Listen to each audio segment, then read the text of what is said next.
I'm resident of Collinwood for YouTube, Joel Sains. That's my buddy Patrick McCray. That's my buddy Alan Gallant. We're here to review the movie Murder by Death. It's, let's see, stars a bunch of people: Truman Capote, James Coco, Peter Falk, Alec Guinness, Elsa Lancaster, David Niven, Peter Sellers, Maggie Smith, Nancy Walker, Estella Winwood. This movie was written by Neil Simon, as Alan has pointed out, directed by Robert Moore. Cinematographer is David M. Welsh. Music is by Dave Bruson. Production company Rastar. Distributed by Columbia Pictures. This was released way back when, June 23rd, 1976. Box office $32.5 million. And considering the fact, too, that, hey, they shot this entirely on the Warner Brothers at Burbank, California, at the studio. Yeah, is there anything about the budget? Hold on. No budget listings. I'm guessing from a production budget standpoint, they didn't spend much money, if at all. But $32.5 million box office is a nice payday. I mean, they had some big name stars. I'm sure they got paid, but even their big name stars weren't really. They weren't going to be making millions in those days, anyway. Yeah, no. They're what we would like to imagine were making millions of dollars, but they really weren't. They weren't. They were making enough money so that they could pay their tab at the Brown Derby, et cetera, et cetera. So when did you guys first see this movie, Alan? I think it was still in theaters. I saw it in theaters. I saw a lot of movies in my last couple of years in high school. I remember we used to go a lot because it was cheap. You know, you could go see a movie on Tuesdays for like $1.50, and the rest of the week it was like $3 or $2.50 or something. So in the 70s. Yeah. Patrick, when did you first see this movie? I saw it on its initial release in the theater. Nice. What did you guys think of the cast here? A lot of who's: Peter Niven, Peter Sellers, Peter Falk. Peter Falk's obviously, Columbo, everybody knows. But he's sort of playing like almost a Humphrey Bogart type character here, almost. It totally is. That's why his character's name is Sam Diamond instead of Sam Spade. So he's doing a Bogart imitation, which is pretty close to a Peter Falk anyway. Like an angry Peter Falk. But definitely. Yeah. This was totally. I mean, there were several. I mean, this was sort of in the midst of an all-star cast sort of orgy in a lot of ways that went on for about a decade. There was also The Cheap Detective and several other ones that was also a Simon script, I believe. Neil Simon, Cheap Detective. And they would do these spoofs, and this is, I mean, everybody knew what it was. I mean, even Family Plot, which is not, I mean, it's not a total spoof, but it has its sly moments. It's pretty spoofy for something that Hitchcock. Bruce Dern in it. Right. Yeah. So there were a lot of this kind of thing going on, and there was a lot of retreading of Agatha Christie in films. And I don't use retreading as a pejorative necessarily. They were just rebooting it as films. Death on the Nile, the movies, all the movies that Branagh is remaking now were done in the 70s as well. So there's that whole milieu was very popular at this time, and a lot of that mood was being offered up to audiences. So people knew what to expect, especially, obviously the the posters and everything gave you a reasonable amount. And there was also television commercials for a lot of these movies as well. So where you get stuff now on YouTube, it was all on television then. You'd have to, that's where you'd get a sniff of what was coming. So yeah, we knew what we were getting into when we walked into this movie. Here's a question for you guys. What, in you guys' opinion, what makes Hollywood do sort of the retrend? What makes Hollywood go through the phase of retrending something or retelling a story that had been told prior with a new cast? All right. Okay, so Joel, here's how the economics of it work out. Back then, the way the economics worked out is that we were in a nostalgia boom. Yeah. We were in a nostalgia boom, and we talked about that before with the Waltons and that sort of thing, bringing up things, kids saw on their parents' or grandparents' bookshelves that were nevertheless interesting. And there was a revival of interest in movies from that era. The frequent saw being, can you believe what they got away with before the Hays Code? Mm-hmm. And so you tune in expecting to see Scarface, and you don't even see the old Scarface. But people who were saying this were happy. So that was number one. Number two, and that nostalgia boom is one of the things that brought those Agatha Christie movies back. Mm-hmm. The Death on the Nile and Mirror Cracked and all that. Okay, so that was only half of it. The other half of it you can thank CBS for. So late 1960s, they had a very innovative TV series called the CBS Mystery Movie. I think it was the Mystery Movie. And it was a 90-minute show, at least at first. It had a rotating series of essentially little movies, but they all featured the same one of three detectives. You had McCloud, who is a cowboy in the big city. You had McMillan and pardon? Yes, Cowboy in the Big City. Dennis Weaver. Great theme song. You had McMillan and wife with Brock Hudson and Earl Holliman, and then you had Policewoman. But was Policewoman part of that? I thought that was ABC. No, they were all NBC.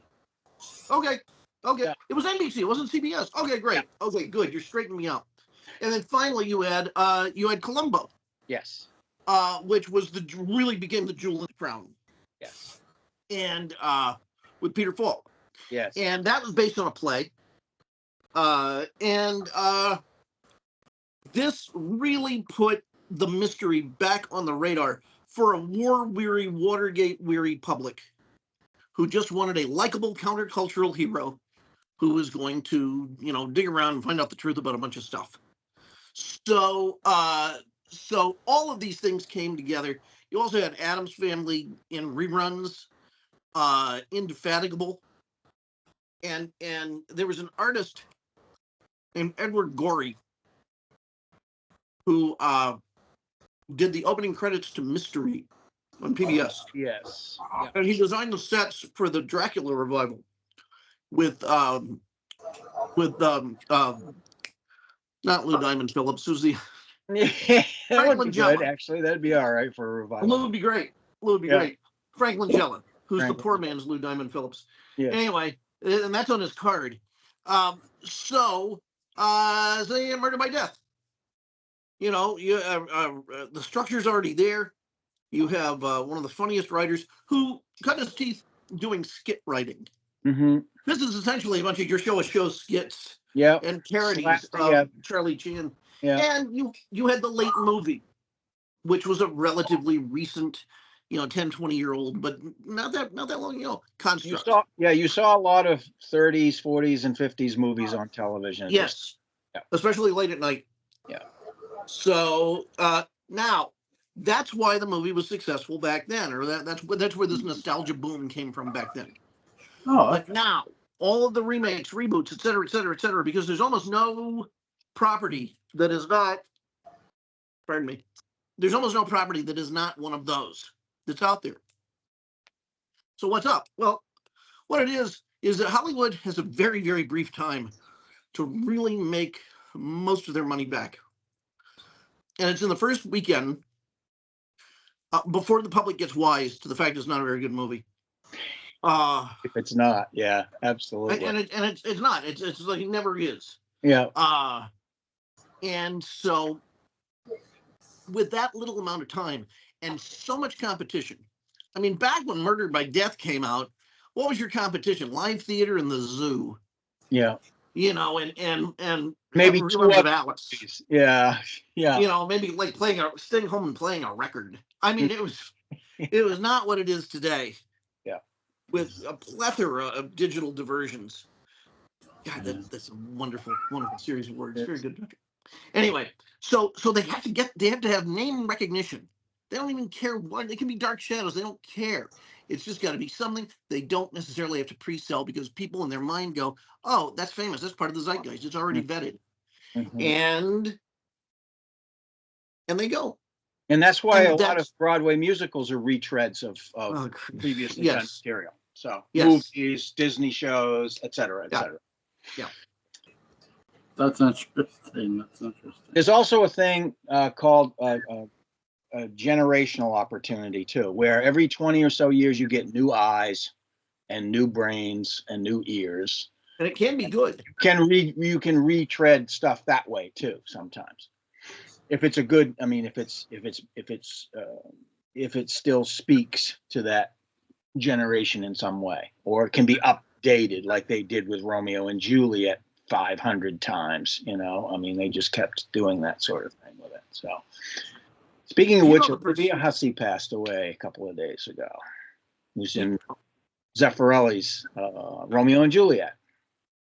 Do you know the amount of Romeo and Juliet between Zeffirelli and the other guy, the Claire Danes guy? Yes, but we all know if he's best. It's not Des McAnuff. Who is it?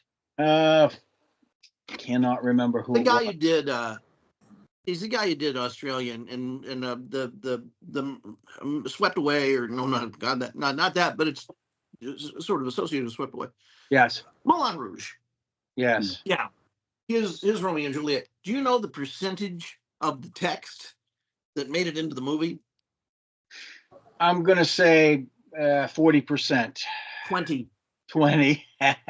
20% of the text. That's right, because there isn't a lot of dialogue in that particular version, and of course that completely destroys the intention of the author, who was a genius at writing dialogue and using language.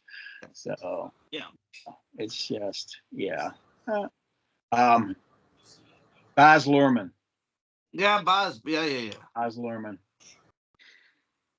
Yeah, the woman who passed away, she's best known for being the protagonist in the original Black Christmas. Yes, she was in that, and she also did voiceover work for games and so on as well later in life. But she was when Zeffirelli picked her out of the lineup, she was 15 years old. By the time they were doing promotional on it, she was 17, I think. So you wouldn't get away with doing some of the things they did in that movie with a 15 or 16-year-old girl today. No. No. Hades. So, but she never thought she was abused or anything else. So, you know, she was asked about it many times and did not feel like Zeffirelli was coercing her or doing anything weird to her, apparently. So, you know, there's that. But it was that was initially the performance she was really well known for. She'd actually already had a stage career from the age of like 12. So, yeah. So they set up a lot of stuff in this movie. A fake fog machine. No, fake.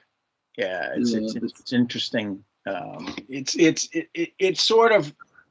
I think that is probably one of the most sophisticated themes in it. The fakery of whodunits. Yes. You know, it's you know, it's applied with a hammer, but it's also done with a sly nod. So yeah, the blind butler. Sure, that's a scene that's a really obscene scene in a lot of ways. But just the blasphemy of making fun of the disabled, not once but twice. With each other as the enabler. Wow, yeah. Neil, you did it. You did it. Well, also the treatment of the Asian detective. Oh my. Yeah.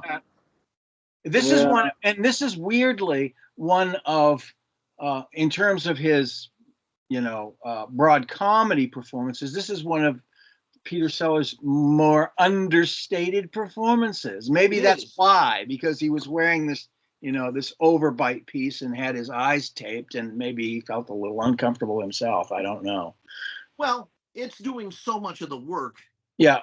He would be gilding the lily. Yes, it's true. Yeah. It's very true. I did think it was funny when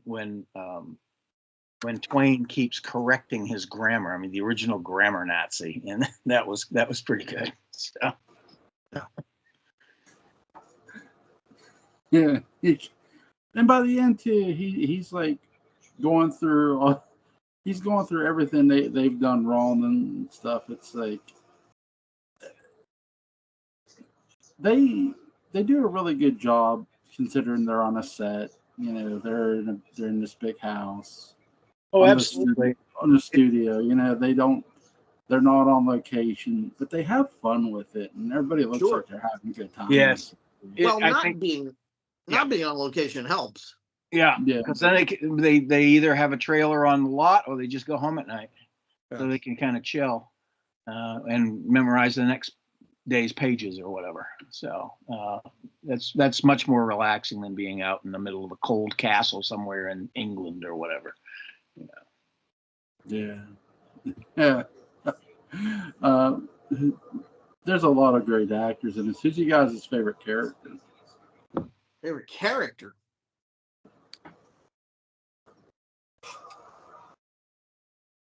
I just for personal reasons, I go with Peter Sellers. He's for this kind of genre. For one thing, he's probably the best actor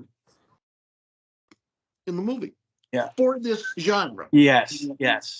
For this genre, and so he's the most adept. He's the most comfortable. He can afford subtlety, and so I really can't separate the performer and the character. So I just for sheer chicanery and fun, I liked the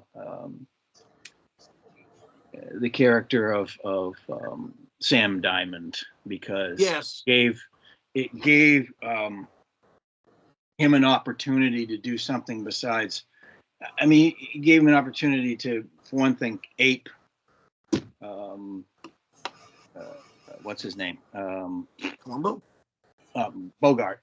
Bogart, and kind of get a little bit more out there than he would as Columbo. A little bit more out there, where he's pretty much he's ripped all the time. He's completely, it's obvious that he's kind of repelled by his girlfriend, who is enamored of him. So there's that tension between that they're able to do, and it's also grist for a lot of. I mean, it's kind of abusive, but it's grist for a lot of one-liners, that he gets to do in this particular one.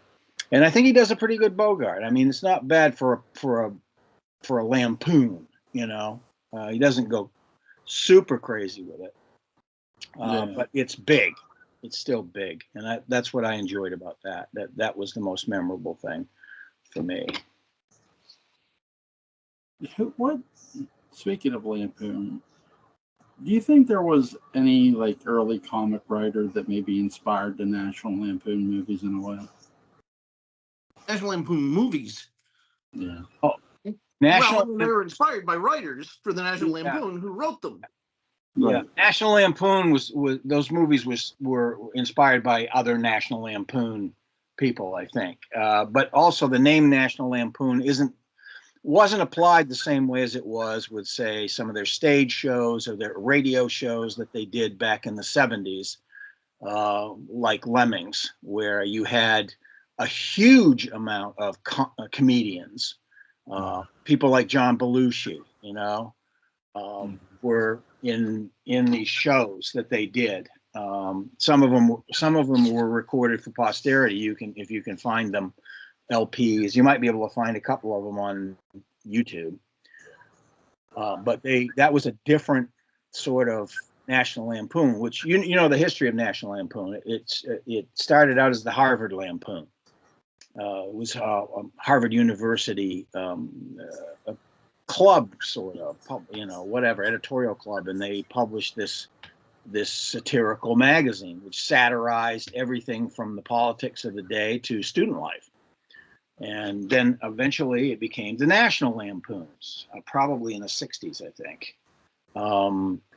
And so that attitude prevailed through its publishing. And then into the 70s, they started to produce radio shows, stage shows, do that sort of thing, or sponsor them at least, if not produce them.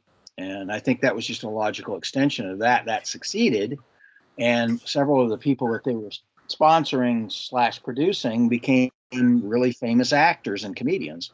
So the whole idea was, well, hey, why not start making movies? So, of course, the Vacation series is probably the most. But their first big foray, or first big success, was Animal House. Huge. And that was based on the college experiences. Exactly. One of them had one of the two main writers. Yeah, it's based on Delta House is actually Delta Upsilon, which on many campuses, particularly in the South, but also elsewhere, is the Animal House campus, or was back in the day. Yeah. I had a mentor who was a Delta. He used to tell me hair-raising stories about the crap that they used to pull. Yeah. Bruce McGill was in Animal House. Yeah. That's correct. He was in the series. Well, I think he was one of two people that transferred to the series that they attempted. And that was a part not meant for Bruce McGill. Certainly, it was a part meant for Dan Aykroyd. Right. D-Day? Yeah. D-Day. Yeah. But Bruce did a fantastic job, and it really kind of set his career off in films and television. So. Yeah. My favorite character in this, I really enjoyed David Niven in this, and Maggie Smith. I mean, very beautiful lady, and really smart. Have you seen any of the Thin Man movies? No.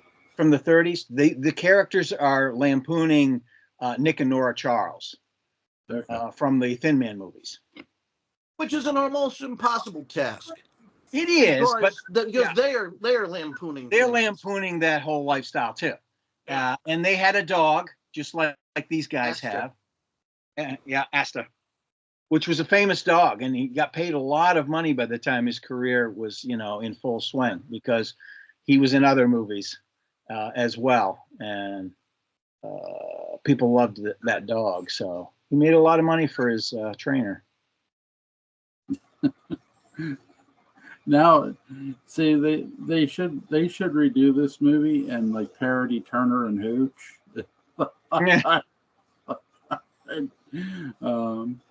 Yeah, that would be funny. Well, Turner and Hooch was kind of a parody too. Of movie, so. Yeah. There you go. Were you more of a Turner man or a Hooch man? Oh man. Oh my God. I was into Hooch until I quit cold turkey. When it comes to those talking apes, Joel, where do you stand? Talking apes? Talking apes? Those filthy from apes. Planet of the Apes? Sure. Hey, they're apes. Good for them. I love it. Filthy hands off my grammar book. My struck in white. Style book. Yeah, a lot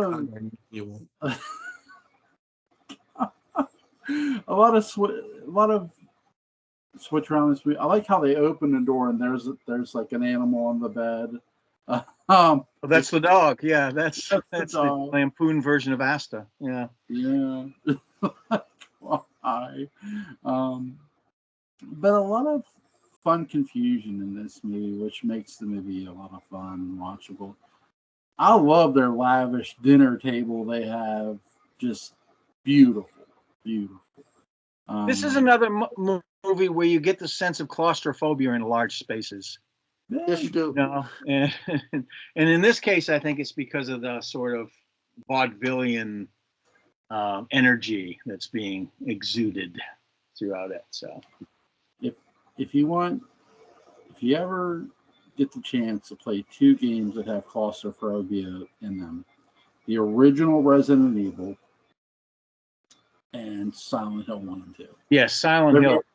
They're very claustrophobic. Yeah. I tried that movie. It didn't Silent Hill. Yeah. The movie's good. The movie's good. Jewel, you can say that, and I know it's true for you, but it does not change the frames that spilled forth before my eyes between the time Didn't you like the barbed wire girl? Didn't you like that? Pamela Anderson's fine, but that's a different movie. Oh no! Barbed wire girl. I know. I did not. I don't even know if I got to it. Yeah. I got tired of that alarm. I mean, I get I'm not going to argue the relevant Resident Evil or Silent Hill, because there's a lot of people who really like it. Yeah, of course. And certainly the design is unbelievably rich. Yes. I'm a backrooms guy. Yeah.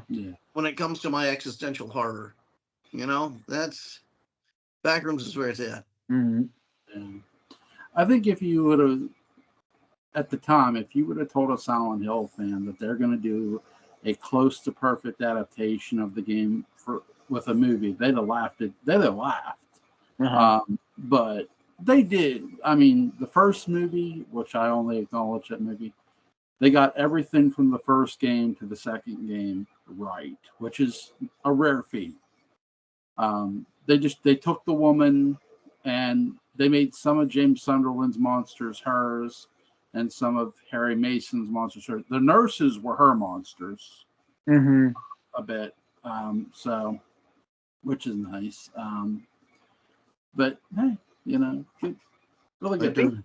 One of the things that was interesting about this movie was, again, talking about the large spaces and claustrophobia and all that sort of thing, was the fact that they also took all of that and the idea that you could never trust Twain because he's being played by you just can't trust him, is the idea of all of these Deus Ex Machina explanations for disappearing and reappearing and all of that sort of thing.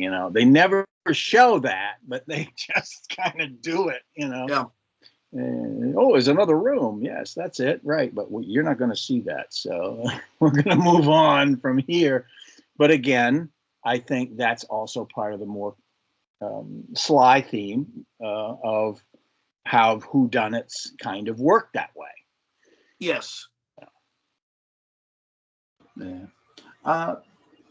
I give this movie a solid 8 out of 10 for what it is. I mean, it's really funny. They nail everything. I've never seen the Thin Man stuff, but I do think they nail a lot of what they're aiming to nail for. The slap. It's not complete slapstick, but it's fun humor. Yeah, it's kind of on the sly and somewhat intellectual double take humor, and then of course you've got the double entendres that really sort of start the movie. It plays with language so much it reminded me of Airplane in some ways. I could see Zucker and Abrams doing their own version of it easily and just tweaking a few things. Yeah, absolutely. Yeah. What do you guys give this movie? Yeah, I'll give it an 8 for what it is, the genre that it is, and what it represents. It does a pretty good job of sending that up, I think. Again, Go ahead. No, you. Again, it's not one of Neil Simon's, more erudite scripts, but it is you still get the slyness and the there is still an intellectual humor in amongst the more basic humor, I guess. So I enjoyed it very, very much. I loved it when I first saw it. I just laughed my butt off when I first saw it because I was just in the right mood. You sit in the theater, entertain me. It was a rainy Saturday. Yeah. Matinee is perfect. Yeah. So I would say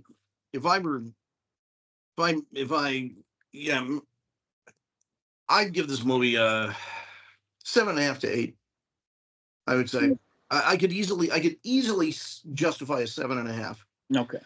An 8 might be difficult, but it might be a noble form of difficulty. Mm-hmm. Yeah. It's just to get. It sort of reminds me in a weird way of the Mad Mad World, where they got all the comedy legends together to do a parody movie, and this sort of you get Niven, you get Falk. Yeah, Who Done It Lampoon sort of has a caper film flavor to it in some ways, and Mad Mad World is a caper film. It's, who's got the money kind of thing, that whole thing. So, let's see. That's all the questions I have. Is there anything you guys want to add before we go? It's an interesting movie, and it's worth watching, and it's worth finding its antecedents and watching those too. I would like to know if the sets were mostly already built. Because I suspect that they probably put most of their budget into getting these people together, as many, fairly well-known people that they could get together. And also in, the screenplay itself, I'm sure that even for the time, which wasn't the most lucrative time for screenwriters, he probably made a decent chunk of change off of this. Yeah. So there you go. Yeah. I have a fun movie suggestion for Tuesday. Let's do the noir movie The Stranger. Stranger. That one I don't think I have ever seen. I don't recognize it. It has Orson Welles. I think we've talked about this. Maybe. The Stranger. Okay.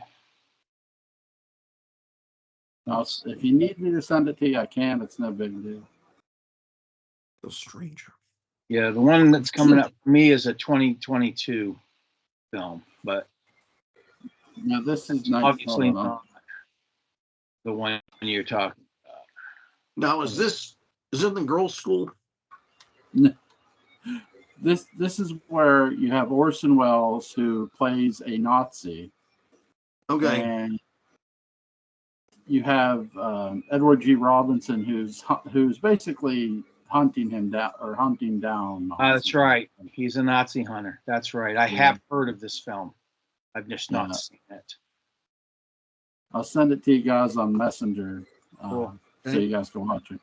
Yep, it's really, really good. I think you guys will enjoy it. I've seen it before, a long time ago. I saw it on TCM as a part of string of noir movies that were all airing throughout the day. So it's really, really fun. Edward G. Robinson gets to play a detective. I mean, he's played sort of people who figure stuff out, and this time he gets to track somebody down doing it. Yeah, he's he plays that kind of a role, similar kind of a role in Double Indemnity as well. He does. Playing the insurance detective, or all that. That with the sleaze. Yeah. The character, not. Yeah. Not the actor. Yeah. No, Edward G. Robinson, who played a lot of thugs, especially early in his career, was actually an incredibly erudite man. Spoke languages. Very intelligent. he got to work with Joan Bennett. I mean, hey. Yeah. That's right. Scarlet Street.